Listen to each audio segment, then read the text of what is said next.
There's a man who made a career out of explaining everything. Not some things. Not most things. Everything: consciousness, capitalism, wheat, the future of humanity, what it means to be human, what it means to stop being human. All of it rendered in crisp, confident prose that reads like the universe finally got a good publicist. The argument sounds compelling on its surface. Zoom out far enough and patterns emerge. Fine. That's true. But Harari doesn't just zoom out, he keeps zooming until the details dissolve entirely, and then he mistakes the blur for clarity. Sapiens opens by telling us that fiction is the secret engine of human civilization. Shared myths, money, nations, all stories we collectively agreed to believe. It's a genuinely interesting observation. It's also not original, not fully argued, and quietly unfalsifiable. Try disproving it. You can't, because It's All a Story is less a theory than an aesthetic preference dressed in academic clothing. Which brings us to the methodology, or rather, the methodology's complete absence. Harari writes as though a historian's job is to generate the most stimulating sentence possible, not the most defensible one.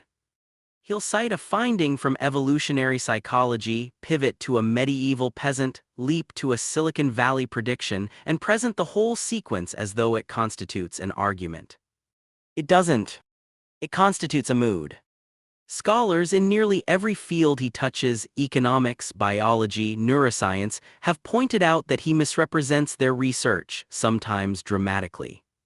His response, implicitly, is that they are missing the forest for the trees.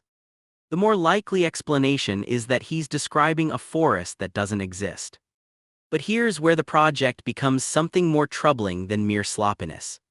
Harari's real subject isn't the past, it's the future, specifically a future in which most human beings become economically and politically irrelevant. The useless class, he calls them.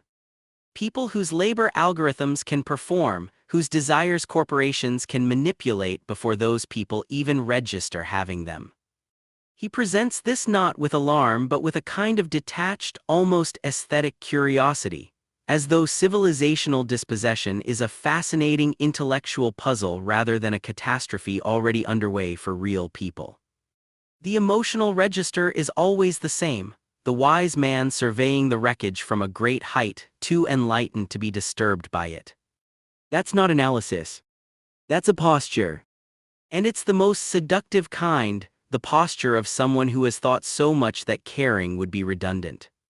In the end, Harari's work functions as intellectual comfort food for people who want to feel they understand the world without the discomfort of actually reckoning with it.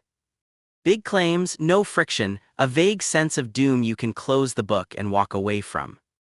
It doesn't illuminate the human condition. It just makes the confusion feel expensive.